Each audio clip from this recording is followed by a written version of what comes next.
RWS department లో state మొత్తం మీద 112 ల్యాబొరేటరీలు ఉన్నాయి సార్. దీంట్లో 526 మంది పనిచేస్తున్నారు. ఒక్కొక్కళ్ళు దాదాపు 20 సంవత్సరాల నుంచి వర్క్ చేస్తున్నారు. రీసెంట్ గా మన ఎలక్షన్ అయిపోయి మన గవర్నమెంట్ వచ్చిన తర్వాత ల్యాబ్లలో నుంచి కొంతమంది తొలగిస్తున్నారు.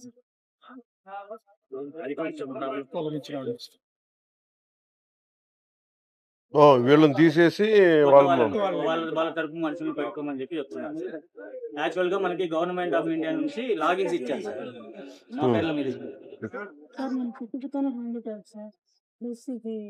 ఈఎంఐ జాబ్ కూడా తొలగించారు. ఉంది సార్ నాకు తీసి ఇబ్బంది పెట్టేసాను. జాబ్ తీసిస్తే ఏ పని చేయలేను. నా ఏజ్ 40 సంవత్సరాలు. ఆయన 19 సంవత్సరాలు నాన్న చనిపోయి 13 సంవత్సరాలు సార్. ఎవరు లేరు సార్. నేను చేసుకుంటే తినాలా లేకపోతే లేదు. ఇబ్బంది పెట్టా సార్.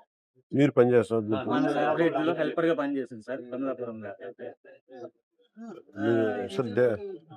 ఈఎంఐ కూడా తీసేసారు. ఒకసారి నేను చెప్తాను, అది ఆర్డీ వెళ్తే మాట. సో నేను ఫాలోఅప్ చేస్తాను, మీరు